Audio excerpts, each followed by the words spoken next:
tetap pada akhirnya bakal kita tinggalkan. Maka saya sering ngomong, kita nih yang udah gak muda lagi nih, ya, udah jadi orang tua, umur udah 50 ke sana dan 60 ke sana, udah jangan banyak renovasi rumah. Akhirnya kita meninggal nanti, anak seleranya beda. Bongkar lagi dah. Buang-buang dana, betul. Mendingan investasi, kita nggak tahu apa yang dibutuhkan sama anak, tapi paling tidak ada solusi lah ketika dia membutuhkan sesuatu gitu loh ya. Belajar qanaah lah. Min husnil islamil mar'i tarku ma la ya'nihi. Bentuk kesempurnaan Islam seseorang itu ketika bisa meninggalkan sesuatu yang nggak bermanfaat. Jadi bukan masalah mewah atau nggak mewah, sempurna atau nggak sempurna, lebih kepada manfaatnya apa gitu loh. Karena kalau memang pada akhirnya nggak mendatangkan manfaat, semewah apapun rumah di tengah kota, ya buat apa? Toh pada akhirnya kita meninggal nggak bawa SHM kok. Kita meninggal nggak bawa surat-surat tanah, rumah, atau mungkin kendaraan bermotor kita. Itu semua cuma kebutuhan di dunia. Yang memang kita butuh rumah, kita butuh kendaraan, alat bantu untuk mencapai sebuah tujuan. Jangan terlalu berbangga-bangga dengan titipan. Yang nitipin bakal nanya. Summalatus aluna yawma idzin anin naim. Sifat qanaah. Sifat qanaah ini sifat terpuji. Sifat yang memang diperintahkan Allah dan Rasulnya untuk disampaikan kepada umat agar hidup ini gak banyak komplain. Orang yang qanaah ini orang yang merasa cukup dengan yang sedikit dari hal-hal yang dia butuhkan. Di Quran surat An-Nisa ayat 32. Kalau bab qanaah nih suratnya surat perempuan.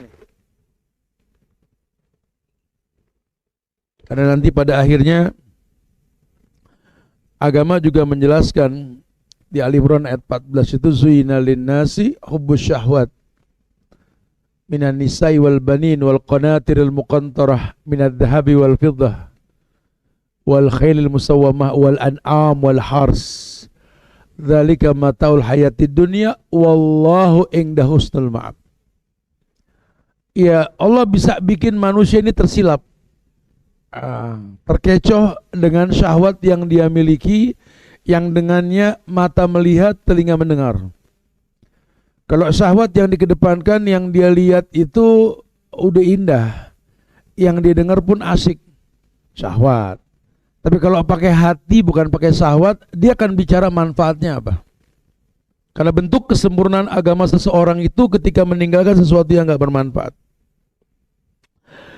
Ya, perempuan menjadi tolak ukur nih pada surat tersebut, bahwa dipandang indah semua ya di mata manusia. Kalau ngelihat perempuan, ngelihat anak, perabotan rumah tangga, perhiasan yang terbuat dari emas dan perak, atau kendaraan-kendaraan cepat, baik itu berbentuk hewan tunggangan maupun kuda-kuda besi di zaman sekarang, kereta-kereta besi di zaman sekarang. Ya, ini Masya Allah, orang kita ini suka terkecoh dengan begituan tuh. Padahal itu cuma alat bantu gitu loh. Nah, surat An-Nisa ayat 32 ini Allah berfirman. Kata Allah, wala tatamannau ma faddalallahu bihi ba'dakum ala ba'd. Lirrijali nasibum mimma iktasabu walin nisa'i nasibum mimma iktasabna. Was'alullaha min fadlihi innallaha kana bikulli syai'in alima. Ada ayat yang Allah firmankan, kata Allah gini, wala tatamannau, janganlah kalian ini saring iri hati. Tatamannau, saring iri hati. Ya tamannau, di antara kalian ba'dakum ala ba'din. Kenapa? Karena memang lirijali nasibu mimma iktasabna. Karena kata Allah, laki-laki ada bagian daripada apa yang mereka usahakan. Begitu pula walin nisa'i nasibun mimma iktasabna. Buat perempuan juga sama, ada hasil dari apa yang dia usahakan. Sehingga keluarlah pepatah manjada wajada. Siapa yang sungguh-sungguh pasti dapat gitulah. Walaupun tetap pada akhirnya izin Allah. Cuma Allah bilang laki itu dapat jatah dari apa yang dia usahakan, perempuan juga sama. Jadi wala tatamannau, jangan kalian saling iri. Kalau memang kerjaan kalian begini, akadnya begitu, lihat hasilnya bagaimana. Jangan terus komplain. Kok saya cuma segini dapatnya Tuhan, temen saya gede banget loh. Ya kan lain gawean beda. Jangan gampang iri urusan kayak begini. Sifat hasud itu di badan anak Adam itu ada. Agama mengakui kok orang Islam, orang beriman, manusia secara umum punya sifat hasud atau iri. Makanya Allah nggak hilangkan iri di badan manusia, tapi dikemas. Bisa gak irinya dialokasikan buat yang baik? Apa yang baik? Kalau kamu ngelihat orang sedekah, boleh ngiri. Kamu juga pengen sedekah atau orang kaya rajin sedekah. Atau kalau kamu pengen ngelihat, kamu ngelihat orang yang berilmu nyampein ilmunya, boleh kamu ngiri. Selain itu jangan. Wala tatamannau, sudah jangan iri. Aduh enak banget dia tinggal di kota ya, saya tinggal di kampung terus. Apa mau diri-iriin? Kan di kota juga mati, di kampung juga mati. Malah gampangan di kampung urus lubang kuburnya. Di kota repot, mesti beli, mesti itu macam-macam lah. Kadang-kadang terlantar ini mayat urusan kayak begituan doang. Oh di kampung Masya Allah. Ya Alhamdulillah sekarang banyak tim-tim memandikan mayat ya yang gratisan lah Insya Allah ya. Alhamdulillah di negeri kita ini banyak kemudahan nih. Ya kalaupun tidak ada, kalau di kampung lebih gampang urusannya. Ya. Jangan diiri-iriin. Allah tahu yang terbaik buat kalian. Cara Allah menjaga wali-walinya, kekasih-kekasihnya, kadang-kadang di luar nalar manusia. Di tengah masyarakat yang memakan syubhat dan haram, Allah sering bikin orang soleh itu gampang sakit, sehingga nggak sembarangan makan. Ya, cara Allah menjaga badan orang soleh ini untuk tidak terkontaminasi penyakit, ya terkontaminasi makanan syubhat atau haram, Allah sering bikin dia gampang sakit. Lihat cara Allah itu membuat orang soleh ini untuk sering berzikir. Kebanyakan orang soleh bicara bisnisnya nggak pandai lah di kacamata dunia. Ya malah orang-orang yang jauh dari agama kalau bisnis lancar betul. Jangan terus dicemooh, kenapa sih Tuhan nih orang baik tapi kalau dagangnya gagal mulu. Nah, orang nggak pernah sholat untung aja. Jangan dikomplain. Ya kata Rasul, kadang-kadang cara Allah menjaga diri seseorang untuk selalu beribadah kepada Allah seperti pengembala yang menjaga ternaknya dari tempat yang memang layak untuk ditempati. Contoh lah ya, pengembala an'am, onta, sapi, kambing. Dia akan giring gembalanya ini ke tempat yang banyak rumput. Karena dia tahu ini hewan mamalia. Mau jam berapapun pasti ngunyah. Sehingga kalau dikirimnya ke tempat yang gak ada rumput, apa yang mau dikunyah? Lihat cara Allah membuat orang wali-walinya ini banyak berzikir. Allah bikin hidupnya ini banyak ujian. Ada aja sehingga mulut ini bergerak selalu beristighfar, bertasbih, bertahmid, bertahlil, atau dia selalu minta kepada Allah. Apalagi dia tahu innallaha yuhibbul mulihina fid du'a. Salah satu yang paling Allah suka dari diri seorang hamba itu mengulang-ulang doa. Makanya orang kalau kuat ujian kan mulutnya astagfirullah ya Allah la ilaha illa anta. Kalau lagi susah tuh. Kalau lagi senang mah besair mulu besair ya. Dia mendingan susah tat mulutnya jikir. Ya, Allah mengatakan gitu, innallaha kana bikulli syai'in alima. Ketahuilah Allah tahu atas semua hal yang terjadi. Jadi jangan salah paham nih. Makanya udah tenang aja. Kamu yang kelihatannya susah, bukan Tuhan jahat sama kamu. Tuhan senang ngelihat kamu merintih di malam hari. Tuhan senang kamu gak pernah lepas sholat duha.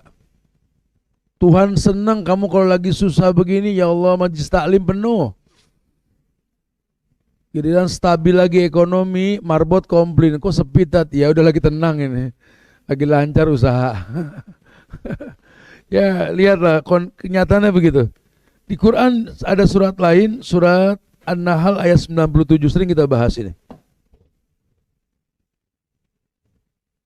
Kata Allah, apapun yang terjadi hari ini enggak menjadi penyebab takdir dia akan datang, kecuali kalau Allah yang berikan standar. Standarnya apa di An-Nahl 97? Kamu tetap konsisten beramal soleh. Apapun kondisimu, beramal solehlah. Perjelas statusmu laki atau perempuan. Stabilkan imanmu, lakukan ibadah. Allah bilang, falanuhyiyannahu hayatan thayyibah. Kami Allah akan memberikan kehidupan yang baik buat kalian. Di mana kehidupan tersebut belum terjadi dan kamu masih ngayalin. Cuma kata Allah, pasti kuberikan yang terbaik. Asal tolong beramal soleh, amal yang benar. Yang Allah perintahkan, yang Nabi contohkan. Jangan bikin sesuatu yang Allah gak perintahkan, Nabi gak contohkan, jangan. Kalau bisa, seperti syariatnya, falanuhyanu hayatan thayyibah. Allah akan berikan kehidupan yang baik. Jangan terkecoh. Enggak, Tat, masalahnya kenapa nih yang orang jauh dari agama kok rezekinya kayaknya lancar-lancar aja, Tat? Kaya dia, Tat. Kenapa yang deket sama agama Tuhan gak titipkan dunia? Enggak gitu juga. Kebetulan situ ngelihatnya di sini aja. Lawan kacamata agama mengatakan laisal ghina an kasratil ard walakinal ghina ghinau nafsi. Kalau kacamata manusia memang rezeki itu identik sama uang. Tanah yang luas, rumah yang gedong, ya, kerjaan yang banyak, order yang numpuk, tajir dah. Tapi kalau bahasa agama bukan itu. Kaya itu ginau nafsi, kaya jiwa. Kenapa dibilang kaya jiwa? Karena apa yang dia miliki ini membuat dia layak menjadi makhluk yang dipuji. Mungkin dia nggak kaya, cuma lihat apa hubungannya atas bawah tengah nih. Ya, betapa banyak orang yang dipandang lebih dalam hal finansial, nggak bisa masuk ke kalangan menengah maupun bawah. Mainnya di atas aja.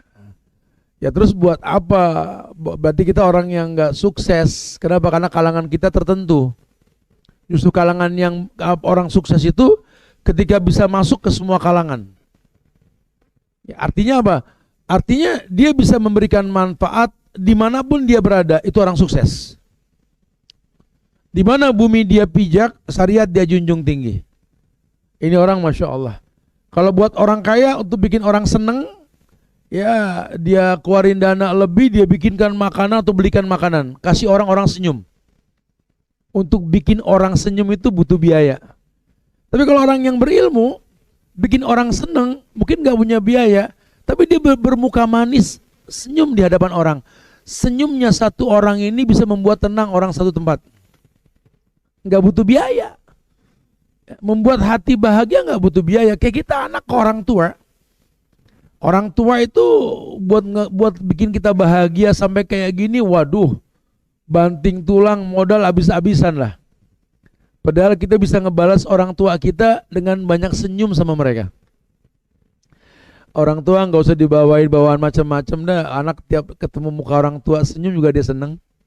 Assalamualaikum, Ma. Waalaikumsalam. Gitu ya seneng. Kita bawa sesuatu sambil nyurang, nih mah, pokoknya. Ya, jangan dipandang bahwa yang menyenangkan itu berkaitan dengan harta, jangan. Enggak kesana larinya. Ya, dikatakan dalam satu riwayat dari Abi Hurairah, Nabi pernah bersabda, ya, riwayat ini dalam Sahih Bukhari, Sahih Muslim ada. Laisal ghina an kasratil ard, walakinal ghina ghinau nafsi. Yang dibilang kaya kacamata Islam ini bukan kaya harta tapi kaya jiwa. Ya, di mana kamu bisa berteman sama semua kalangan manusia. Ini orang kaya. Ya enggak semua orang kaya bisa begitu. Tapi kalau dia enggak dipandang kaya bisa masuk ke semua lini, kita kaya namanya itu. Ya. Iya. Bahkan dalam satu riwayat dikatakan, qad aflaha man aslama wa ruziqa kafafan wa qanna'ahu Allahu bima atahu. Dari Abdullah bin Amr bin As, Nabi pernah bersabda, Abdullah bin Amr bin As, Tahu siapa nih? Abdullah bin Amr bin As. Anaknya Amr bin As.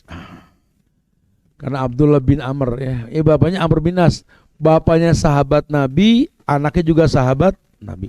Tapi kalau Abdullah bin Amr bin Al-As ini dipanggilnya Ibnu Amr. Ibnu Amr bin Al-As. Ini terkenal sahabat Nabi yang kaya dari sisi pertanian. Sahabat yang kaya banyak.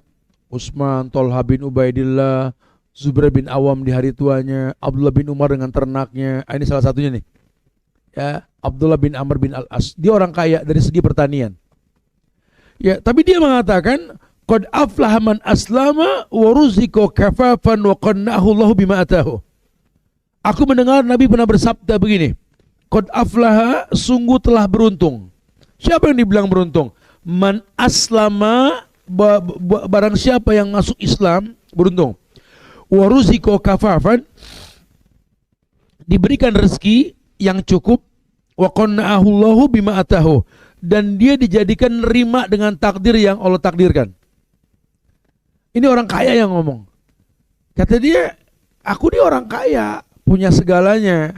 Tapi yang kupandang kaya bukan diriku, bukan orang. Ketika orang itu beruntung dengan keislamannya, kaya dia. Sekaya apapun Abu Lahab, Abu Jahal, enggak beruntung. Sekaya apapun Qarun, enggak beruntung. Sekaya apapun Kisra, Heraklius, Mukaukis, raja-raja zaman dulu, kaya mereka loh. Lawang ditemukan muminya itu masih pakai gelang-gelang emas, rantai emas kok. Kalau kacamata agama, yang beruntung itu man aslama, orang yang bisa udkhulu fisilmi kafah. Kemudian dia tahu ruziko kafafan, dikasih rezeki dari yang cukup-cukup aja. Mau makan ada yang dimakan, mau minum ada yang diseruput lah.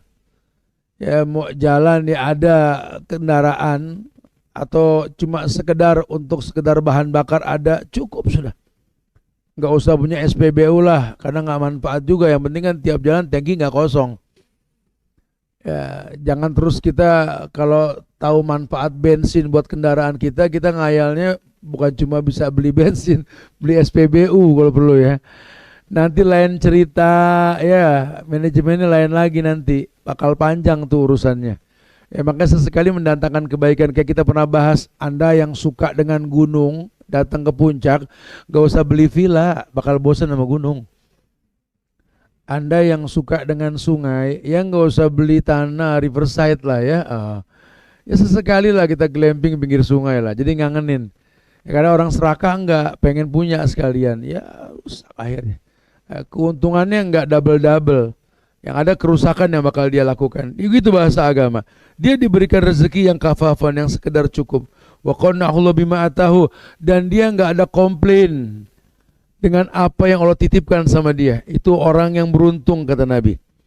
Dari Ubaidillah bin Muhsan Al-Khatami, Nabi pun pernah mengatakan, man asbaha minkum aminan fi syirbi, mu'afan fi jasadih, indahu qut yaumihi, faka'annama hizat lahud dunya bihadafiriha. Gini arti gini, man asbaha minkum aminan, orang yang bangun pagi aman. Bangun pagi ya, aman, artinya enggak ada perang, enggak ada kerusuhan, enggak ada kebisingan. Bangun aminan. Fisirbi, yakni di rumahnya, mu'afan fi jasadi, sehat badannya, indahu qut yaumihi, ada makanan sekedar yang bisa dimakan di siang hari nanti, faka'annama hizat lahud dunya bihadafiriha, maka seakan-akan telah dikumpulkan untuknya dunia berserta isinya. Lihat bahasa Nabi. Orang asal bangun pagi aminan fi syirbi, aman, tenang, gak ada keributan di rumahnya, aminan fi syirbi. Mu'afan fi jasadi, sehat badannya, lihat. Dan untuknya ada sekedar yang buat dimakan siang nanti. Kelas, sepertinya dia punya dunia dengan isinya. Allahu Akbar. Karena nanti banyak juga orang yang mewah rumahnya, serba kecukupan, bangun paginya la yakumuna illa kama yakumul ladzi yatakhabbatu syaitan minal mas li'annahu akilur riba. Quran bilang ini orang bangun kayak orang gila bangun tidur, tegang aja. Padahal rumahnya mewah, makan tinggal makan, semua tinggal bilang, semua tinggal tunjuk, bangun pagi kayak orang ruwet. Ini pemakan riba nih. Allah bilang pemakan riba la yakumuna illa kama yakumul ladzi yatakhabbatu syaitan minal mas. Mereka enggak mungkin bangun dari tidurnya kecuali kayak orang gila bangun tidur. Rumah gedong, mobil banyak, pinggir jalan lagi. Ya kalau mau jalan kemana pun tinggal nyuruh supir. Bahan bakar no komplain lah, selamanya penuh. Tapi tiap hari yang ngelihat mobil, ngelihat jalanan begini, ambil napas. Ya Allah kemana ya? Kemana? Orang keder nih. Kendaraan ada, semua ada, nggak ada halangan. Rumah pinggir jalan, masih nanya kemana ya? Orang keder. Tuh lakinya begitu tuh. Bininya sama. Buka kulkas banyak makanan yang belum diolah. Itu sawi udah mulai layu. Itu yang namanya bawang bakar tanpa tanah. Telur di pinggiran pintu kulkas sampai kayak bola golep, keras betul. Beku. Apa yang nggak ada? Aduh, tuh ikan sampai kedinginan salah bantal nengok ke atas ya mata gini. Ikan selar tuh. Buka kulkas lok pinggang tuh bini. Ya Allah, masak apa ya? Keder. Orang keder. Lawang makanannya banyak tinggal diolah, masak apa? Anaknya nurun. Tiap pulang sekolah ke meja makan buka tutup saji, makanan banyak. Ya Allah, makan apa ya? Keder. Orang-orang keder banyak sekarang 2025 nih. Iya, kayak orang bingung. Orang-orang Jakarta baik yang keder tuh. Semuanya ada di Jakarta. Kok ya ngayalnya glamping, bikin kemah pinggir sungai. Atau jalan ke tempat-tempat yang subhanallah. Ini kita kayak orang bingung. Nggak ada dicari, udah ada didiemin. Kayak orang-orang keder kita ini. Ya bukan nggak boleh ya. Kalau memang dibutuhkan mubah-mubah saja. Cuma kan gara-gara begini kita berubah fungsi hidupmu yang tercipta untuk beribadah. Akhirnya ibadah nggak kita lakuin. Aktivitas pun nggak ada yang kita lakukan. Terbuang waktu percuma. Wajar Tuhan Sang Pencipta waktu bersumpah demi waktu. Manusia rugi demi waktu, manusia rugi. Hidupnya habis buat dibuang-buang. Kelihatannya keker badannya, cuma kerjaannya di kasur, ngecek handphone pagi, siang, sore, malam. Sampai ya Allah kayak sosis dibakar, puter sono, puter sini. Ngapain anak muda begini? Allah. Gak ada gawean, mata ke handphone terus dari pagi sampai malam. Ketemu temen yang diomongin kayak yang betul. Bro, nanti kita kalau 5 tahun lagi kita sukses nih. 5 tahun sukses dari mana? Lo gak gawe, cuma di kasur bolak-balik tadi. Gak ada aktivitas. Ini orang-orang keder semua. Nggak jelas gitu loh, menginginkan sesuatu yang baik tapi nggak tahu permulaan bagaimana memulai kebaikan. Ya hati-hati ya, nggak gitu agama tuh nggak kayak gitu. Ya, agama justru menekankan kepada kita bahwa kamu telah dimudahkan sama Allah.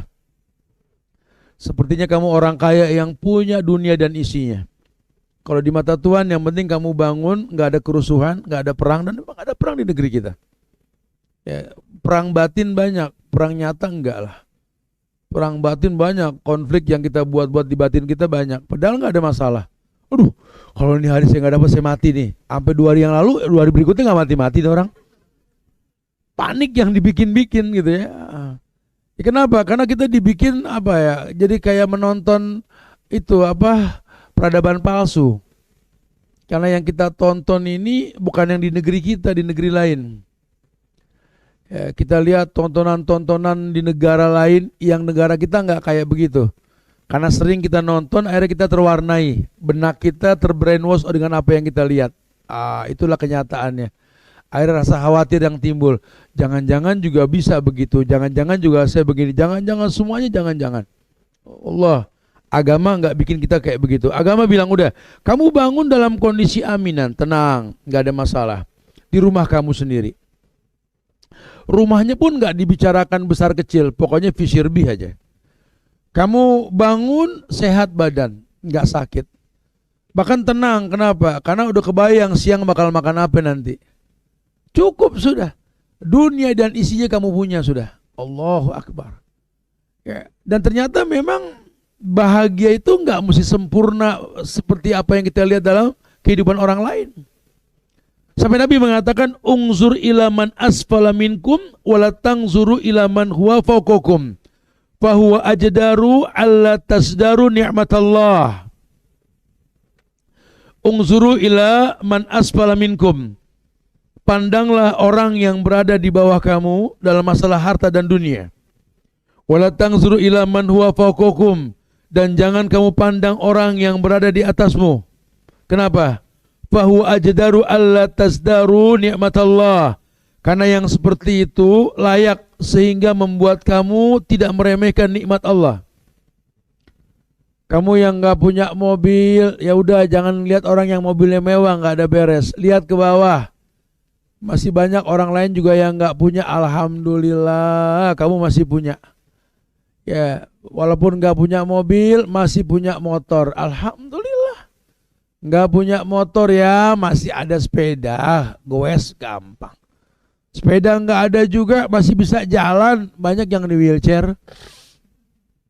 Yang di wheelchair juga nggak usah komplain. Banyak yang berbaring aja boro-boro bisa duduk di kursi roda. Dia masih bisa kursi roda. Alhamdulillah. Jadi jangan gampang untuk komplain lah dengan takdir. Kata Nabi, lihat yang di bawah kamu, jangan lihat yang di atas kamu. Supaya kamu qanaah. Kamu mungkin memang gak ditakdirkan jadi orang kaya, tapi jangan takut. Mungkin Allah pengen kamu lebih paham agama ketimbang mereka yang kaya. Kamu mungkin gak ditakdirkan punya anak, gak usah sedih. Pendamping Nabi di sorga namanya Aisyah. Ujiannya seumur hidup gak punya anak. Gak ada masalah.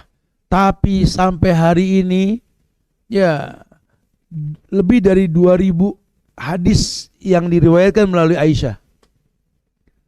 Aisyah nggak direpotin sama anak, dia kencengin baca Quran, hafalannya, dia kencengin hadisnya sehingga periwayat. Ya, dia nggak picik pandangan, karena orang kalau picik pandangan merasa nggak bakal ke surga kalau nggak punya anak. Salah. Ada nggak ada anak, yang penting bisa gak kita ke surga, itu yang paling penting. Jangan jadi orang yang terkecoh. Dia pikir, kalau aku nggak punya anak nanti siapa yang ngedoain aku ya? Ya memang sih secara logika betul. Ya kita butuh 2 anak kan. Tapi kan ponakan anak. Kalau memang qadar Allah kasih kita nggak punya anak, ya jangan jauh dari ponakan. Justru manfaatkan kesempatan waktu luangmu ini untuk mendalami Quran, mendalami hadis. Ujian di atas dunia yang kita nggak bisa pilih karena Allah yang memilihkan ujian buat kita. Jadikanlah ujian itu penyebab Allah masukkan kita ke surganya. Itu yang paling penting. Jangan atur Tuhan. Tuhan kenapa sih aku begini, kenapa aku sih begitu. Ini komplain namanya. Itu yang dikatakan istijal. Salah satu bagian doa yang diharamkan itu istijal. Yaqulul abdu qad da'utu falam ara yastajibuli. Ketika seorang hamba berkata, aduh aku telah berdoa ya Tuhan, udah berdoa ya Allah, tapi tidak aku lihat jawabannya. Haram itu hukumnya. Karena hukum asal doa itu dijawab. Nah kalau sampai doa kamu nggak dijawab, jangan salahkan Tuhan. Coba revisi hidupmu. Jangan-jangan kebaikan yang kau minta di sisi Allah itu kau tak menyiapkan wadah untuknya. Kamu cuma minta jadi orang kaya, sementara kamu nggak pertontonkan rajin sedekah. Kamu nggak berpikir manfaat kamu apa buat orang lain. Pengennya kaya aja, udah kaya sibuk nanti dengan harta jadi orang sombong, orang bakhil, nggak ada kebaikannya sama sekali. Ya, tapi kalau dibiasakan kita dekat sama orang, senang berbagi, ya Rabb, nggak usah diminta juga Allah kasih. Ini malaikat yang kayak gini cukup nih malaikat nih. Ini orang senang berbagi. Hidupnya bermanfaat buat banyak orang. Otaknya cuma satu di otaknya, bagaimana mendatangkan manfaat bukan mengambil manfaat. Yang begini perkaya ya malaikat. Allah perintahkan malaikat buat datang ke orang tersebut untuk jadi orang yang baik di sisi Allah. Ya, Masya Allah. Nabi Muhammad sampai bilang, di saat kita pengen kaya, Nabi itu mendoakan keluarganya apa? Allahumma j'al rizqa ali Muhammadin qut. Ya Allah, jadikanlah rezeki keluarga anak keturunan Nabi Muhammad sekedar saja. Nabi nggak doain keluarganya kaya.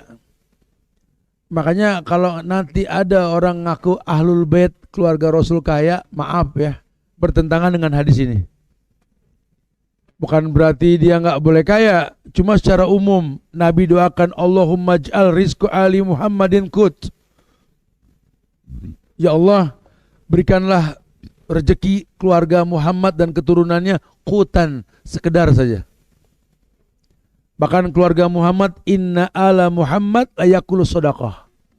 Dalam riwayat yang sahih, Muhammad mengatakan keluarga Muhammad, keluarga Nabi Muhammad tidak makan sedekah. Gak boleh turunan Nabi minta-minta, gak boleh, haram hukumnya. Hari gini kan banyak orang berkamuflase dengan nama turunan Nabi buat minta-minta. Gak ada, gak wallah, gak ada, sudah gak ada. Ya, apalagi sampai banyak membuat sebuah ritual mengeruk dana orang-orang bodoh. Modal telunjuk masuk ke dalam air mineral, berkah, bayar. Bodohnya di negeri kita ada aja yang percaya. Ada aja yang percaya. Di negeri kita ini unik sekali. Ya.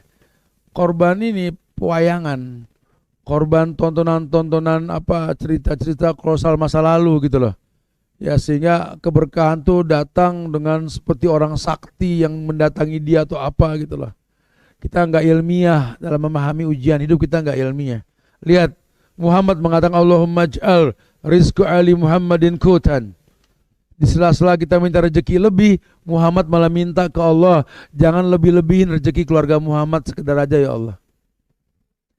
Ya, Fatimah, dia punya anak dari Ali dan hidupnya miskin. Suruh bantu giling gandum dengan keledai yang bantu dorong gandum tersebut. Kebayang lelahnya itu. Ngurus anak, ngurus laki dalam kondisi gak kayak sekarang. Kalaupun mau masak buat anak, buat suami kan dulu kan gak ada kompor listrik kayak sekarang. Semua pakai kayu, ya. Aduh, belum lagi airnya gak segampang sekarang. Ruwet deh. Sehingga wajarlah kalau dia lelah jadi perempuan. Datang ke Nabi, minta tolong ya Rasulullah. Ya, izinkan aku nyari pembantu. Malah Nabi perintahkan dia untuk mengencangkan zikirnya sama Allah. Ya, bukan berarti nggak boleh punya pembantu. Kalau masih bisa ditekel sendiri itu sorgamu. Kalaupun nanti ada pembantu, sifatnya membantu bukan dibantu. Kalau hari gini kan pembantu dibantu bukan membantu. Bantuin mbak kesian noh, gitu kan. Kalau dulu kan mbak bantuin sini, kalau sekarang nggak.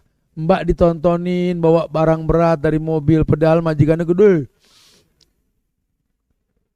Kebayang nih anak orang gara-gara kerja jadi pembantu suruh bawa-bawa berat. Ini titipan barang orang gede yang lebih mampu untuk bawa tuh barang. Allahu Akbar, ya. Padahal harga diri kita ketika memberi bukan menerima. Nanti jadi orang tua lah. Ketika kita sering ngasih ke anak, ke keluarga kita, satu waktu kita sudah nggak punya nilai seperti dulu gitu ya. Tapi harga diri kita tetap bagaimana memberi bukan menerima. Jangan terus kita ngandelin dibagi, nggak punya izah kita. Namanya udah tua tat, pensiun kan umur 55 nih tat gitu ya. Makanya kalau ngaji yang tuntas jangan setengah-setengah. Justru 55 itu awal gozwahnya Rasul. Nabi itu awalnya perang umur 55. Kita kebalikan 55 ngomongin merek obat. Udah kayak bakal mati 60 gitu nih. Subhanallah ya. Masih muda, jam terbang. Nikahnya sama orang tua, sama Khadijah. Umur 25 nikah sama yang 40. Janda 2 kali lagi. Kan butuh jam terbang Rasul. Nggak cari tampang, dia cari sahabat dalam hidup. Bukan pelampias syahwat. Khadijah meninggal, Nabi belum sampai 50. Belum sampai. Beliau nikah dengan siapa? Saudah. Lagi-lagi orang tua. Beliau nggak cari fisik. Yang penting pintar masak. Saudah pintar masak. Umur 55 baru beliau pertontonkan. Kalau perlu dapat yang muda. Kan begitu. Artinya bukan target fisik nomor satu, bukan.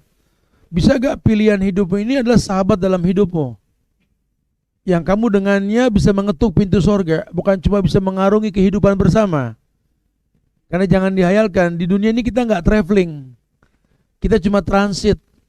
Traveling kita yang akan datang setelah dunia, kita ke alam barzah, kita ke padang mahsyar, kita ke yaumul jam'i, yaumul furqan, yaumul hisab, yaumul qiyamah, yaum sirat, dan lain sebagainya. Masih panjang traveling kita ini. Di dunia kita cuma transit. Jangan banyak komplain, sudah, jangan banyak komplain. Lihat, Allah pengen seperti itu. Nabi mengatakan kepada Abu Hurairah, "Ya Abu Hurairah, kun wari'an takun a'badan nas, wa kun qani'an takun askaran nas." Wahai Abu Hurairah, kata Nabi, jadilah kamu orang yang wara'. Kun wari'an, wara'. Ya, wara' itu artinya orang yang tetap istiqomah di agama. Ya, jadi orang yang betul-betul paling baik dalam keagamaan. Dilalah nanti kalau dunia menghampiri kamu, tetap agama nomor satu. Bukan dia nggak bisa ambil untung nih orang yang ngerti agama nih. Cuma yang dia khawatirkan dunia yang menjanjikan untung ini merusak hubungan dia dengan Tuhan. Pak, kenapa sih Pak nggak franchise aja Pak? Ini kan keuntungannya bagus banget. Masa iya buka jam 7 pagi, jam 9 tutup? Bukan nggak bisa. Ini aja sudah mengganggu zikir subuh.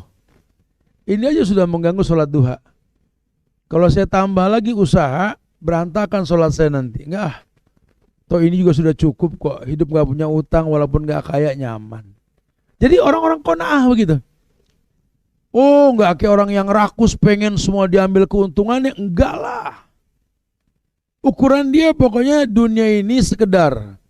Jangan sampai gara-gara dunia sholat terlambat. Karena kalau tidak, ini yang kita lihat di hadapan mata kita. Justru orang makin sukses dalam usahanya, makin jarang sholat berjamaah.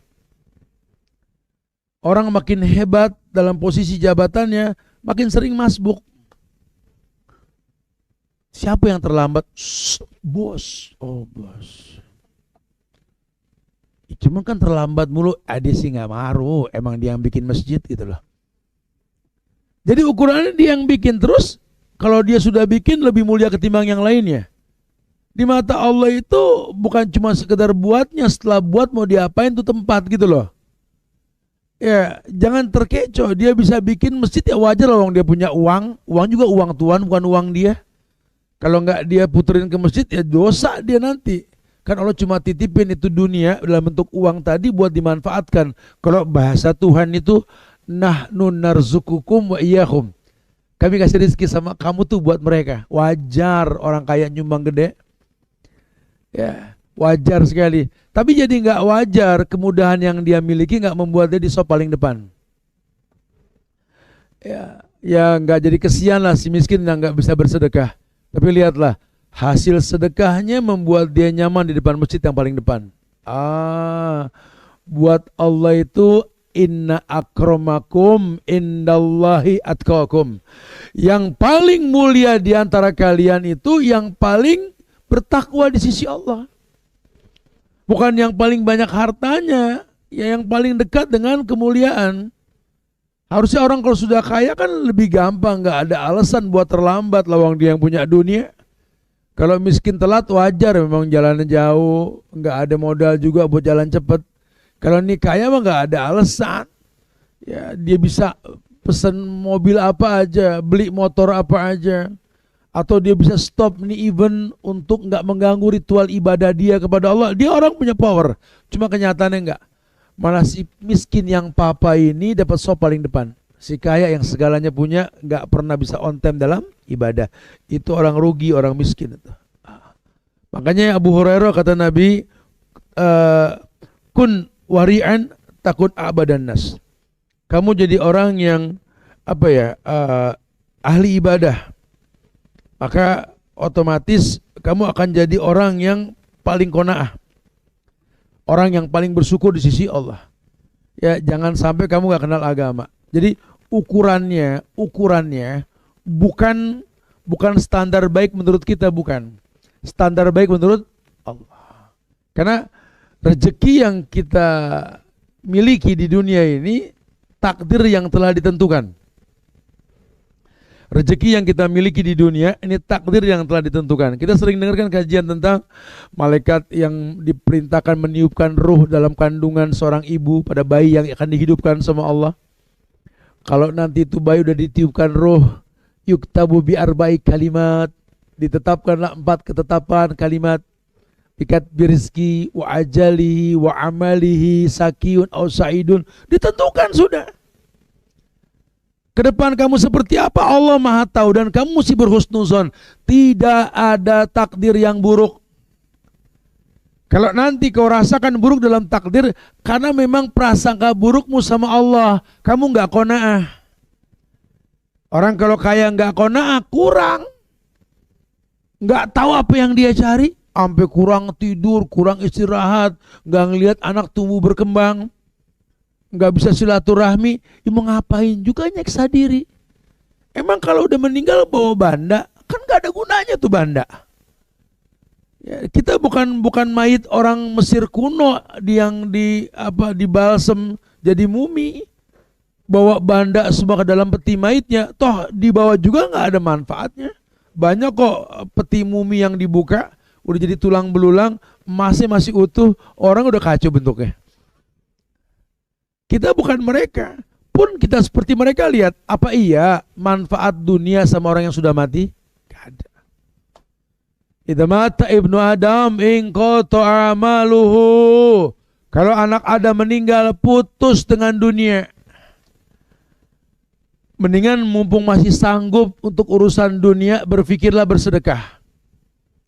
Ada satu riwayat di mana mayit yang diwafatkan oleh Allah, ketika di alam barzah, dia minta izin sama Allah dihidupkan kembali walaupun sebentar. Untuk apa? Aku ingin bersedekah ya Allah. Kalau tahu manfaat sedekah di dalam kubur, ya Allah pengen saya bagiin orang deh. Daripada saya pegangin doang tuh sepatu sampai numpuk, kepake kagak. Baju banyak, kepake kagak. Kalau dikasih orang pakai itu sepatu buat cari nafkah buat keluarganya, tiap manfaat nafkah pahala buat dia. Baju juga begitu. Daripada buat punya dia di lemari udah berbulan-bulan gak disenggol karena selalu ada yang baru, bagiin orang deh. Mungkin ada orang yang butuh dia pakai buat sholat, pahala sholatnya pahala dia. Enggak dia pengen sia-sia. Atau mungkin dia punya ladang yang luas, ngapain cuma dipagar, kawasan dilarang masuk, terus ngapain beli kalau orang gak boleh masuk? Mendingan tanamin rumput, ketahuan. Rumput odot misalkan sekarang tuh ya, akan kambing suka, sapi suka. Itu banyak orang-orang yang ternak hewan itu ya, untuk diambil rumputnya nanti dibesarkan hewan dijual Idul Adha.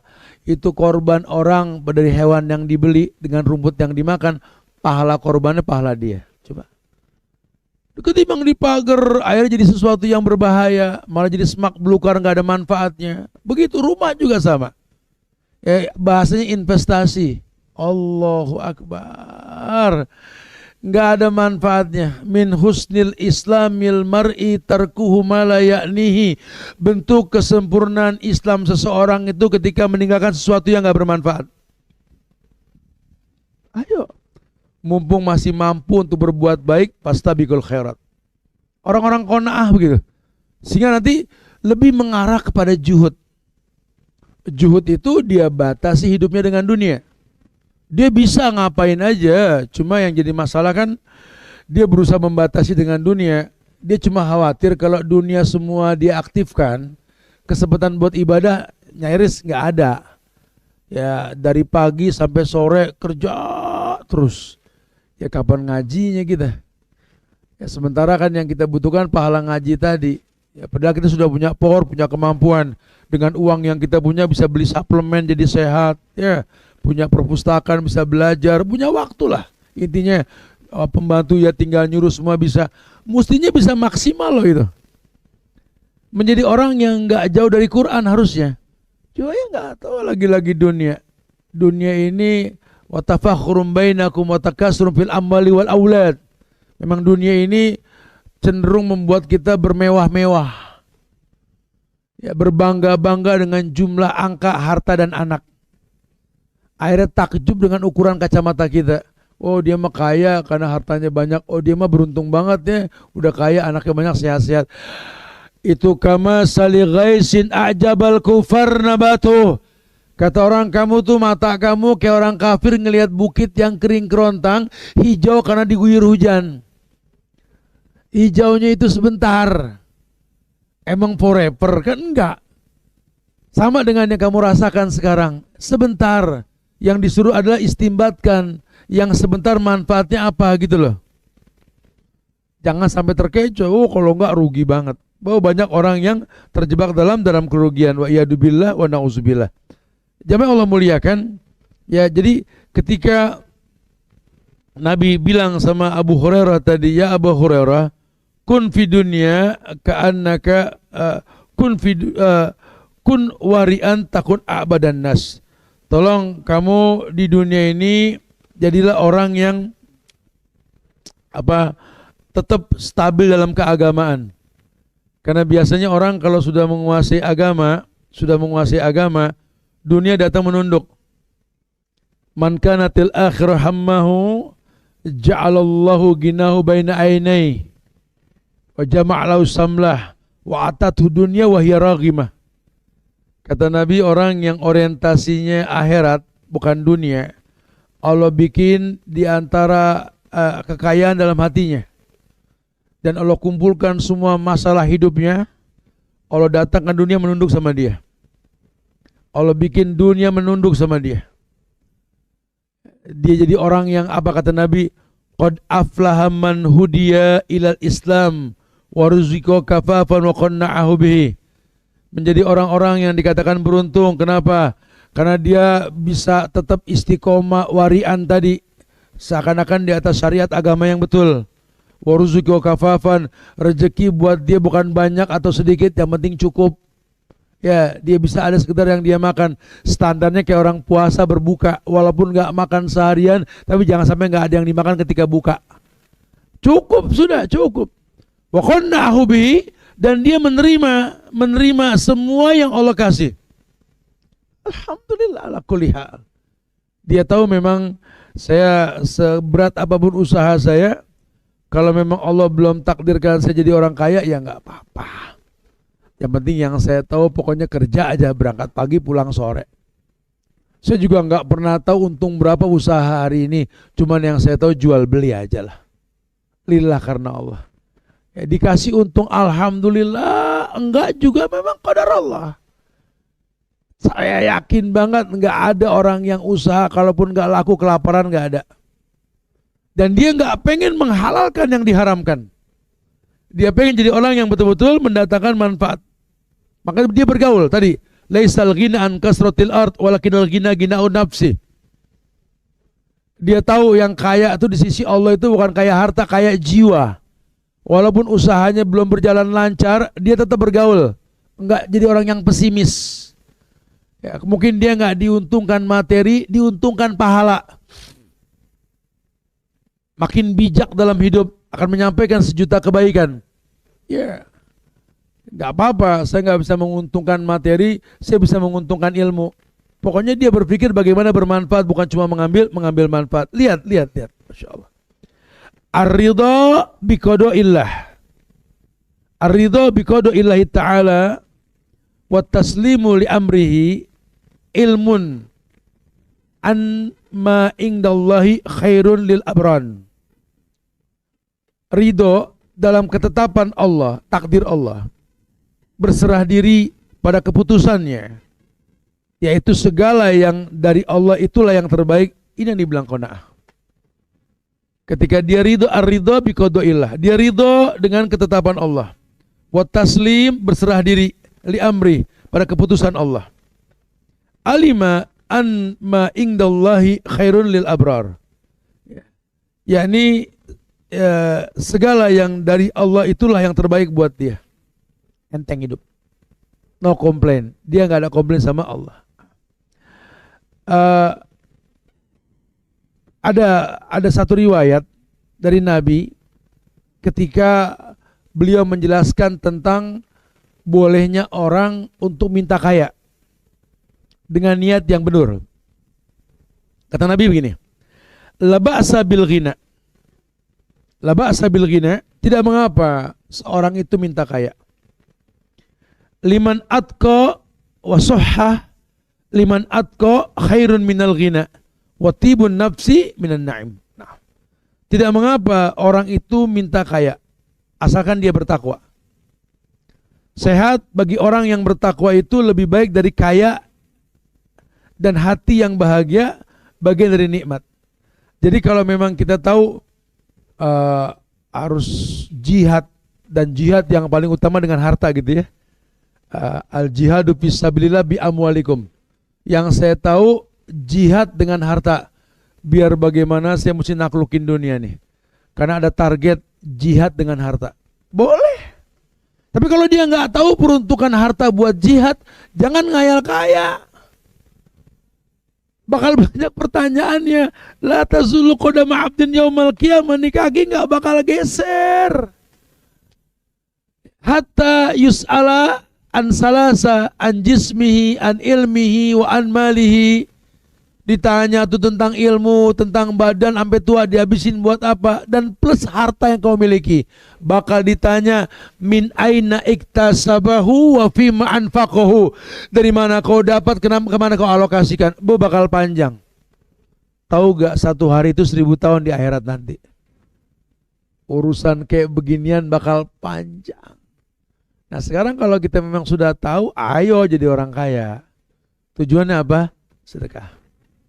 Pengen banget kalau saya kaya nih Ustaz. Ini Jakarta Selatan, Tat. Musola, masjidnya, marbotnya, umroh semua, Tat. Ya orang kaya. Kalau saya jadi orang kaya Ustaz, ya Allah saya pengen banget ini masjid kamar mandinya bagus semua. Malu kamar mandi rumah lebih bagus ketimbang kamar mandi masjid. Aduh bener Ustaz, saya kalau ada rezeki lebih, nggak ada anak yatim nganggur, saya sekolahin semua. Boleh. Boleh. Ya, kalau saya punya rezeki lebih, saya pengen orang-orang tua udah nggak usah masak, makan dari saya semuanya. Jangan berkeluh kesah, kesian anak dihujat dicaci, kenapa? Karena nggak ngasih bulanan. Tenang Bu, anak nggak ngasih saya yang nyukupin. Kalau kaya kan enak ngomong begitu. Ngayal. Kadang-kadang kita ngayalnya kagak begitu ya. Lihat tiba ngayal doang. Ustaz, kalau misalnya saya jadi orang kaya masa, pokoknya apa yang orang pengen tinggal ngomong dah. Ya ngomong aja gitu. Jadi boleh. Nabi yang bilang la ba'sa bil ghina. Kalau bisa begitu nggak apa-apa, itu kaya yang bagus. Banyak orang-orang soleh yang masuk surga karena hartanya banyak. Tapi jujur, tidak sedikit orang yang terlena dengan kekayaannya. Ingat ya, kita kalau pernah susah, minta sama Allah nggak pengen susah. Udah nggak susah, jangan lupa kita pernah susah. Ya makanya tiap apa yang kita minta perhatiin, dijawab apa belum. Kalau udah dijawab, tutup dengan doa Al-Ahqaf 15, Robbi Auzi ini. Banyak diantara kita ini makanya susah sukses bener, Al-Ma'unah ya. Karena kalau istidrat banyak, sukses yang betul itu jarang. Ya, orang yang suksesnya betul itu selain dia usaha dan doa, dia perhatikan dijawab tidak sama Allah. No komplain lah, dia sudah minta tapi Allah belum jawab. Dia nggak salahkan Tuhan, dia revisi. Jangan-jangan sih jawaban Tuhan tertunda karena maksiat. Oh iya, saya sama orang tua nggak dekat. Oh iya, sama pasangan saya begini. Oh iya, sama anak. Dia revisi. Ini orang-orang yang dapat al-maunah. Dia coba perhatikan ini. Oh jangan-jangan rezeki saya susah nih. Kenapa? Saya nggak tegas sama pasangan. Saya laki-laki, saya dayus. Dayus tuh dayus. Dayus tuh nggak punya cemburu. Punya bini, ya padahal dia punya dana. Lihat bininya pakai kerudung masih model kecekek, gitu loh. Bertahun-tahun kerudungnya nggak syar'i. Ini laki punya power beliin kerudung yang bagusan yang syar'i, nggak dibeliin. Atau tenang saja anak nggak pakai kerudung, yang laki meninggalkan sholat wajib, dayu semua. Ini orang-orang yang masya Allah nggak ada manfaatnya. Dia punya harta nggak ada manfaatnya. Padahal buat sekedar nyuruh atau mencukupi dia mampu. Ini orang-orang yang rugi. Tapi kalau orang-orang kaya yang beruntung, ya dia tahu target dia kaya itu untuk mempertontonkan ketakwaan dia sama Allah. Dan dia berharap sekali kalau bisa jadi saudagar emas. Targetnya apa? Bisa zakat emas. Zakat emas tuh zakat yang tertinggi. Ayo jadi orang kaya kita, punya emas yang banyak. Buat apa? Buat zakat emas. Zakat yang tertinggi tuh emas. Kebayang ya? Hari gini orang berpikirnya cuma buat investasi doang, nggak mikirin zakatnya. Ada penyakit buat badan. Banyak orang yang hancur gara-gara emas. Kalau dia orang yang berilmu, dia jaga itu. Masya Allah. Bahkan doa Nabi. Doa Nabi itu terkenal dalam Sahih Muslim tuh. Allahumma inni as'alukal huda wat tuqa wal afaf wal ghina. Itu doa Nabi. Allahumma ya Allah, inni sesungguhnya aku as'alukal huda, memohon kepada engkau ya Allah petunjuk, al-huda. Wat tuqa, memohon ketakwaan ya Allah. Wal afaf, memohon diberikan sifat yang lembut. Wal ghina, dan mohon harta darimu ya Allah. Boleh, ada. Belum lagi doa Allahumma rzuqni rizqan halalan thayyiban. Boleh, nggak ada masalah ya. Yang pasti kalaupun dia minta untuk kebaikan yang banyak, orang bisa kayak gini, dia akan tahu bener ya, ternyata memang ya untuk jadi orang yang bahagia dengan apa yang dia hayalkan itu ya nggak harus sempurna seperti orang lain yang memiliki sesuatu yang dia nggak punya lah. Selama memang dia merasa bahwa apa yang dia punya ini makin membuat baik hubungan dia dengan Allah, itu bahagia insya Allah ya. Jangan salah meletakkan kata bahagia dalam hidup kita, karena yang dikhawatirkan kita komplain dengan takdir nantinya ya. Wallahu alam. Ayo kita berdialog panjang waktu untuk bahas bahasan yang mau ditanyakan. Silakan. Akhiru da'wana anil hamdulillahirabbil alamin.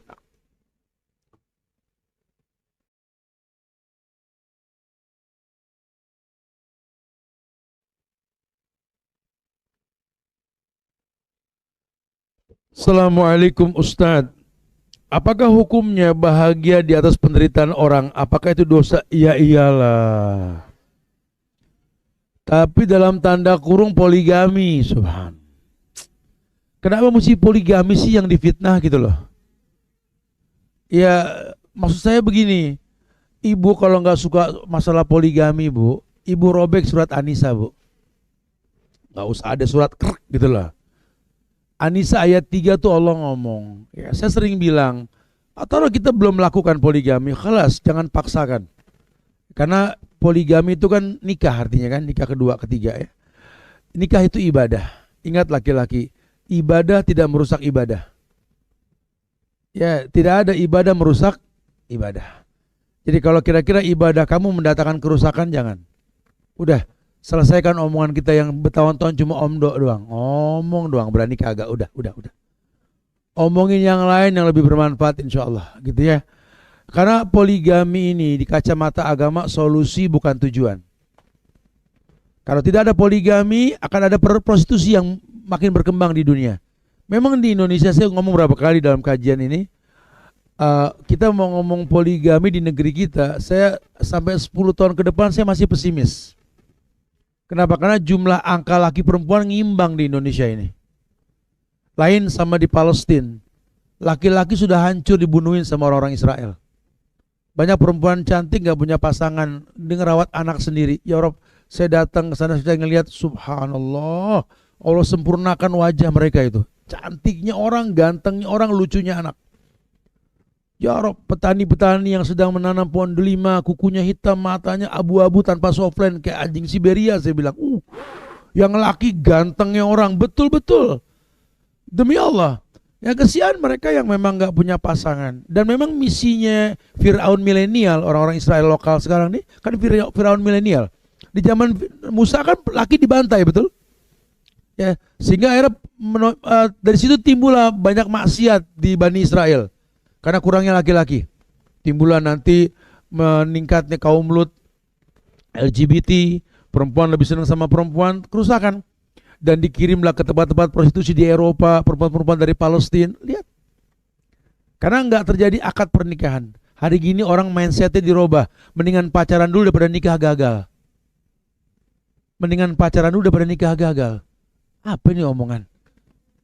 Ya mendingan nikah dulu, gagal ya nggak ada masalah.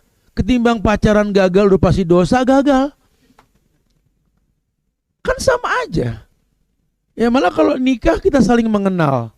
Mau pulang malam, mau nginep dimanapun nggak ada masalah, nggak ada dosa. Daripada pacaran dosa. Sesimpel itu bahasa agama. Cuma orang kita kan nggak kalau gagal apa kata orang tat. Ini masalah kita, nikah pengen dilihat orang, bukan dilihat Allah. Sehingga kita menganggap udah deh jangan mikirin nikah dulu deh, udah deh. Makanya pacaran aja dulu, nanti kalau cocok baru nikah. Innalillah. Akhirnya pacaran 5 tahun, nikahnya 3 bulan. Cerai. Ini di kita nih dirubah mindsetnya ini ya. Allah mengatakan perintahnya begitu. Nanti satu waktu kepake nih ayat. Fankihu ma toba lakum minan nisa masna wa sulasa wa ruba. Wa in khiftum ala ta'dilu fawahidah. Nikahlah kalian 2, 3, 4. Kalau takut 1. Bahasa Allah kan begitu. Ya sekarang belum terpakai, nanti lihat. 1:50, satu lagi satu perempuan, pas 9 sama siapa kalau nggak berzina, bermaksiat. Sekarang kita belum di Indonesia. Ya kalau memang nggak sanggup juga jangan, karena berat laki-laki. 1 perempuan kita nikahi, kita tanggung dosa dia. Antum 2 perempuan sengkleh pundak antum, betul. Nggak gampang itu. Ya, teorinya sih perempuan itu Ustaz kayak rumah yang gelap dengan lentera yang terang. Ada perempuan ada lentera, Tat. 1 perempuan aja terang rumah, apalagi 2, Tat, penter gitu. Nggak. Pada pecah, 2 pada pecah yang ada nanti. Ya janganlah. Dibilang kalau istri muda pelakor, perebut laki orang. Terus kita bilang Aisyah pelakor gitu. Nabi nikah dengan Saudah, kemudian nikah dengan Aisyah. Apa Aisyah dibilang pelakor sama Saudah?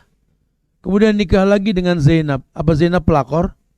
Nikah lagi dengan Ummu Salamah. Apa Ummu Salamah pelakor? Dan seterusnya. Wallahi, Nabi berpoligami. 4 sahabat Nabi berpoligami. 10 laki-laki yang dijamin surga berpoligami. 70 laki-laki yang masuk surga tanpa hisab, semua poligami. Yang tidak babaliong yang lagi udah sama KPK, betul? Subhanallah. Emang yang lagi duduk-duduk sama KPK pada takut, berani maksiat, main perempuan gak bener, betul? Ente mau ngikutin yang mana? Ini masalah di kita, ini masalah kita mencibir syariat, jangan. Kelas ini Allah yang nyuruh. Kalau belum saatnya jangan dicibir. Karena memang solusi. Nikah poligami bukan tujuan, tapi solusi. Ya bukan tujuan, solusi. Al-walad lil khal. Hei orang laki, jangan gampang nikah. Anakmu tergantung iparmu. Dia kan laki-laki kalau ngeliat perempuan kayak ngeliat rambutan stangkleh. Terus stangkleh. Numbu bareng merahnya beda-beda. Kalau merah jadi sengget, nah cakep nih gitu kan. Nanti kalau sembarangan kawin, nggak tahu nasab nih perempuan, kamu meninggal. Mungkin nggak? Mungkin. Anak kamu lahir, dia hamil. Anak kamu lahir. Itu anak kamu yang ngasih nafkah siapa? Iparmu. Al-walad lil khal, anak tergantung ipar. Kalau iparmu belum masuk Islam, binimu mu'alaf, kacau gak? Iparmu makan riba, anakmu makan riba. Allahu Akbar. Ayo dong berpikir panjang. Makanya kalau memang di Indonesia nggak ada yang baik, ke Palestina. Gitu loh. Nomor teleponnya beda, aman. Jepang tuh lagi butuh laki tuh. Tunisia, Uzbekistan, Tajikistan, saya ngasih bocoran, bu jangan main di sini, bilang gitu.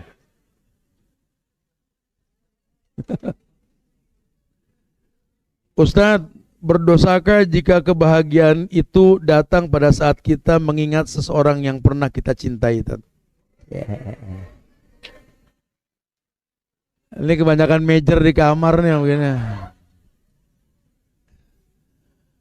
Ya umum ya, selama memang kadang-kadang kita ngelihat orang yang pernah kita suka ya, kemudian ketemu pun nggak tahu kenapa kita bisa bahagia sendiri.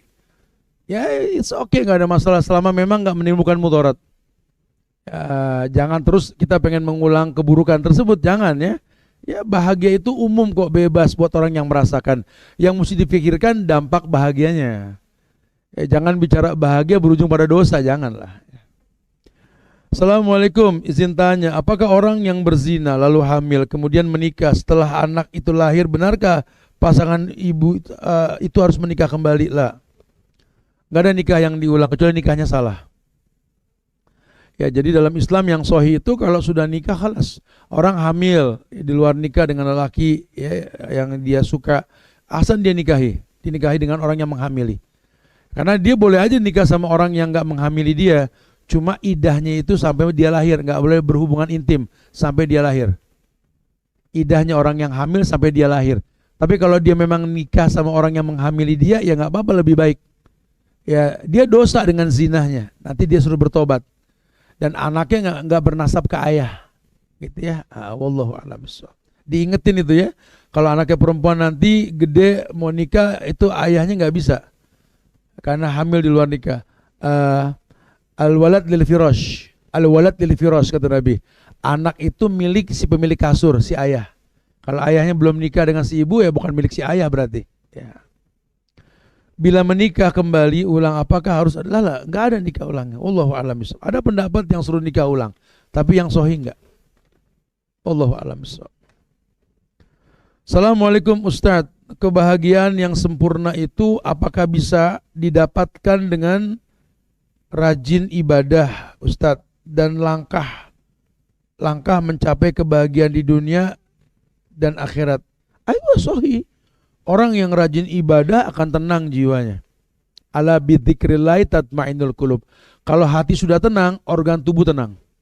Kalau organ tubuh sudah tenang, udah nggak ada yang sulit dalam hidup. Semua dimudahkan sama Allah. Assalamualaikum Ustadz. Ustadz mau tanya, apakah orang yang usahanya bangkrut dan berhutang itu bagian dari takdir Allah? Ya iyalah. Takdir baik maupun buruk. Ya, cuma kalau bahasa Umar Ibn Khattab, nafirru min qadarillah ila qadarillah. Aku menghindari takdir yang buruk, berpindah ke takdir yang baik. Ya. Jadi kalau memang takdir kamu buruk, bangkrut, punya utang, ya berusahalah. Dekatkan diri sama Allah. Kalau buat Allah tuh nggak ada yang nggak mungkin. Ya, buat Allah, karena Allah nggak butuh waktu. Allah nggak butuh waktu. Allah bikin kaya orang nggak butuh waktu. Mana kita tahu di bawah rumahnya ada minyak bumi? Allah punya hak. Nggak menutup kemungkinan.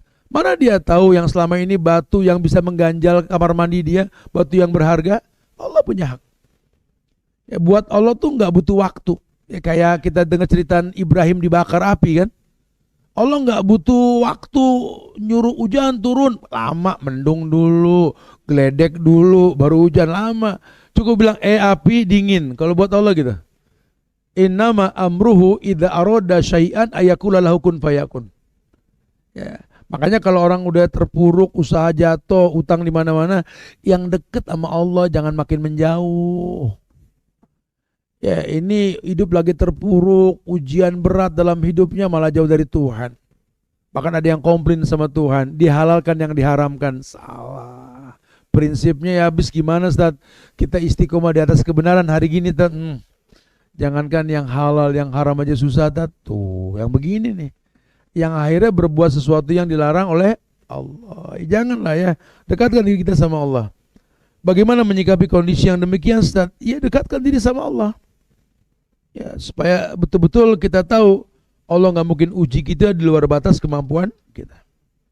Assalamualaikum Pak Ustadz, mohon doanya untuk rahimahullah anak saya yang meninggal 1 bulan yang lalu. Insyaallah Allah maghfir lahu warhamhu wa'afihi wa'fu anhu. Assalamualaikum Ustadz, selalu dawayak insyaallah. Saya mau tanya Pak Ustadz, bagaimana menumbuhkan rasa bahagia di tengah ujian dan ketidaksempurnaan hidup Ustadz? Ayo berhusnuzon sama Allah. Makanya kuncinya ini kenali Allah. Dan jangan sungkan untuk menerima nasihat. Saya ini setua ini nih, udah 50 lebih umur ya.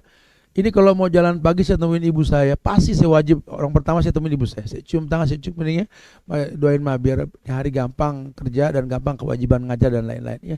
Dipegang tangan, tunggu dulu. Jangan berhenti mulut baca raditu billahi robba wabil islami dina wabi muhammadin nabiyya wa rasulah. Saya kan senyum. Ini kan kita yang ngajari, diajari lagi kita sama dia gitu loh. Tapi ya orang tua, ya apapun yang terjadi, tolong jangan keluar dari hamba Allah. Allah nggak mungkin uji kamu di luar batas kemampuan. Orang mau hujat, kamu mau caci maku, kamu kul rabbi Allah sumastaqim. Katakan Tuhanku Allah istiqomah. Siap. Ya. Semangat orang tua nyemangatin kita. Jadi betul-betul kita jangan keluar dari ke fitrah kita gitu loh. Karena ujian sih pasti menderu. Allahu Akbar. Allahu Akbar. Banyak sekali hujatan-hujatan yang dihujatkan ke kita. Sekian tahun berikutnya baru orang itu minta maaf dengan bahasa yang paling gampang. Saya sering ditemukan sama orang-orang yang seperti ini, sering banget gitu ya. Masya Allah. Wa yadubillah wa na'udzubillah. Saya bilang kemarin di terakhir kita di Surabaya. Ini saya bilang ini orang yang ketujuh ini. Ada anak muda pegang mic di Masjid Salahuddin. Ustaz Subhan, saya mau ngomong sama antum. Analah orang yang selama ini menghujat antum di sosial media. Aduh, apalagi saya bilang. Oh, panjang cerita. Ana benci sama antum dari 10 tahun yang lalu. Dan ana baru paham beberapa bulan ini ternyata antum benar banget semuanya. Au aglab, saya kata gitu sama dia. Habis kita diinjak-injak baru minta maaf gitu ya. Tapi ya ana nggak tahu apa yang dia hujat. Oh, masalah Imam Ghazali, masalah ini. Oh ya nggak apa-apa, alhamdulillah kamu jadi semangat nyari kan. Iya Tat, dan hari ini saya tahu itu semua benar Tat. Saya minta maaf Tat, minta ridhonya. Masya Allah. Di depan Ka'bah gitu juga. Apa ada yang minta izin Tat, izinkan saya meluk antum sebentar. Ana mau minta maaf. Ana yang hujat antum masalah sorban Pangeran di Ponorogo lah inilah. Allah, 15 tahun yang lalu proses sampainya dakwah tuh. Ya, jadi memang itulah kehidupan. Ya, kalau memang patokan kita manusia nggak ada selesainya. Qur rabbi Allah sumastaqim. Katakan Tuhanku Allah istiqomah. Bicara kapan berhasilnya Allah yang maha tahu. Tugas kita cuma istiqomah. Ya, jangan lelah untuk selalu berbuat baik. Maka tadi orang tua pakai bahasa yang gampang. Tetap di mulut, begemi itu mulut, jangan berhenti. Raditu billahi rabbah. Ridho sama Allah. Ridho dalam semua hal. Wabil islami dina, ridho sama agama. Dimanapun kau pijakan kakimu nak, jangan gak tepat waktu sholat 5 waktu. Dimanapun kau pijakan kakimu nak, demi Allah jangan pernah keluar dari umat Muhammad. Jangan pernah berbuat bid'ah. Orang tua gak ridho. Ya kan digitunya di semangat kita. Ya semoga Allah mudahkan kita semua seperti itu insya Allah ya. Ustaz, semakin besarnya musibah maka akan semakin besar dosa yang dihapus. Betul? Inna izomal jaza ma'a izomil bala. Besarnya balasan tergantung besarnya ujian. Jadi nggak usah khawatir, makin gede ujian kita, makin gede juga balasan kita nanti. Karena Allah mengatakan, "Faman ya'mal misqala dzarratin khairan yarah, wa man ya'mal misqala dzarratin syarran yarah." Nah, Pak Ustaz, saya ingin tanya, apakah saya berdosa bila keinginan ibu saya tidak sepenuhnya saya ikutin karena suami juga mulai komplain? Ya sebenarnya nggak ada kewajiban istri seorang laki-laki untuk mencukupi orang tuanya lagi. Nggak ada kewajiban, sudah jatuhnya mubah atau mungkin level tertingginya sunnah kali. Wallahu a'lam. Konsekuensi perempuan nikah udah gimana suami? Ya sehingga nggak ada kewajiban lagi. Makanya suami yang bodoh jadi jauh dari saudara, jauh dari orang tua gara-gara istri. Ya Allah, si ibu berkeluh kesah, sehebat apa itu perempuan nak, sampai kau lupa ada mata tua di kampung yang menantimu nak. Salah sekali. Kalau perempuan tidak, kalau dia sudah nikah, ya apa kata suami? Suami pengen usahanya jalan, gape ridho Allah ada di ridho orang tua. Istri yang usaha online atau apa, pengen maju, minta ridho suami. Simple banget bahasanya. Dan kalau pengen dapat ridho suami, ridho dengan apa yang dia punya. Kan saya pernah bilang, lelaki itu cuma punya 3 dalam hidupnya, yang bisa dijaga dan akan diberikan cinta kepada orang yang menjaga. Dia cuma punya ibunya. Tolong jangan pernah sakiti seorang ibu dari seorang laki-laki. Jangan pernah. Nggak akan pernah dia bisa cinta perempuan yang menyakiti ibunya. Nggak akan. Itu lelaki sejati seperti itu. Seburuk-buruk seorang ibu di atas kepala laki-laki. Yang kedua anak perempuannya. Jangan sakiti anak perempuan laki-laki. Jangan. Ibu kalau mau ngomel sama anak perempuan ibu, tunggu suami pergi dulu deh. Jangan depan suami ibu. Demi Allah sakit hati kita bu kalau lihat anak perempuan kita disakiti oleh orang lain. Walaupun istri sendiri. Dan yang ketiga, tolong jaga rumah yang kami kasih. Tolong. Walaupun ada pembantu rumah tangga, demi Allah, kami lebih suka berangkat kerja ngelihat istri lagi bebenah ketimbang meja ngelihat handphone begini aja. Kita di luar bayangin, ya Allah, dijaga tempat yang kuberikan untuknya, ku sewa untuknya. Ada poin tersendiri, ya, Masya Allah. Apakah saya berdosa bila saya tidak mengingatkan ibu saya untuk sholat? Karena saya diajak ibadah, karena setiap diajak ibadah, dia marah.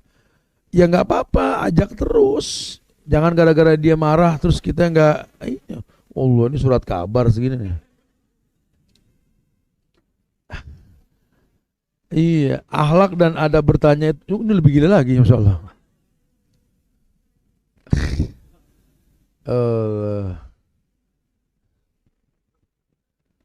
Assalamualaikum warahmatullahi wabarakatuh. Ustaz, bisa, semoga Allah, apakah boleh minta harta materi banyak untuk yang pertama bisa bolak-balik umroh bersama keluarga? Ya boleh dong. Bisa naik haji bersama keluarga sebelum wafat, amin, semoga dimudahkan. Mampu membayar biaya menuntut apa? Ya boleh. Ya kita minta kaya buat ini semua boleh. Melunasi utang semua boleh. Boleh. Salah satu yang memang Nabi sarankan kita minta sama Allah itu untuk mudahnya ibadah. Assalamualaikum Ustaz, sedekah terbaik ke keluarga dan kerabat yang tidak mampu. Tapi bagaimana sikap kita jika menghadapi keluarga kerabat yang jadi memanfaatkan dan meminta terus apabila sudah diberi? Gak apa-apa. Udah jangan kesel kalau keluarga kita minta. Alhamdulillah kita masih bermanfaat buat keluarga. Saya suka kadang-kadang pegel kalau ada saudaranya minta berkeluh kesah. Alhamdulillah dia masih minta sama saudaranya. Kebayang kalau dia minta sama orang lain, dia takafaf, dia minta-minta jadi pengemis. Udah, kita rezeki kita zawil kurba, yang berhak mendapatkan rezeki kita adalah keluarga kita yang terdekat. Siapa? Orang tua kita. Siapa? Saudara kita. Ya udah nggak masalah. Abis kesal banget Tat, saya sama saudara Tat, saya sering bantu, lama-lama dia nganggap saya kayak kotak ATM Tat, pengen digesrek aja gitu ya. Ya nggak apa-apa. Ya ada bilang ada, nggak ada bilang nggak ada. Jangan pegel, karena memang Allah takdirkan kamu mampu untuk membantu keluarga kamu. Jangan cuma gara-gara urusan dunia sampai akhirnya kita putus hubungan sama keluarga. Waduh, keluarga ini nggak pernah ada bekasnya. Demi Allah, keluarga nggak pernah ada bekasnya. Dan Allah lahirkan kita di tengah-tengah keluarga dengan beragam kondisinya untuk saling mengikat di antara kita. Ya, jangan pernah benci keluarga kita. Udah itu takdir kita. Ya, seberapa kurang sakit hatinya Yusuf alaihissalam ketika dia punya keluarga yang menyakiti dia. Allah. Tapi dia nggak pernah berkeluh kesah. Makanya Allah ganti dengan nikmat. Ya, diberikan nikmat sebagai rasul, jadi orang kaya. Nggak ada berkeluh kesah. Padahal dia disakiti. Dia berhak sakit hati. Apa sakit hatinya? Ya, dia dibuang ke sumur. Ya kan? Ketika itu kedustaan dipertontonkan sama saudaranya. Tapi dia nggak pernah berbalas dendam, berkeluh kesah, nggak. Kelas. Emang ujiannya di situ. Ya. Ya Rabb, semoga manfaat yang disampaikan ya. Minta maaf kalau ada kekurangan, kesempurnaannya milik Allah. Minta maaf ya. Semoga Allah berikan keistiqomahan buat kita semua insya Allah. Dan doakan majlis ilmu kita Nurul Hidayah dan teman-teman yang berkolaborasi di sini semua insya Allah ya. Doakan pula masjid kita ini semoga dijaga selalu Allah ya, keistiqomahannya. Dan yang terpenting doakan negeri kita Indonesia agar dijaga ukhuwah kebangsaannya ya. Siapapun pemimpinnya semoga selalu diberikan hidayah oleh Allah. Wallahu a'lam bishawab. Kita tutup dengan kafaratul majlis. Subhanallah wa bihamdika asyhadu an la. Assalamualaikum warahmatullahi wabarakatuh.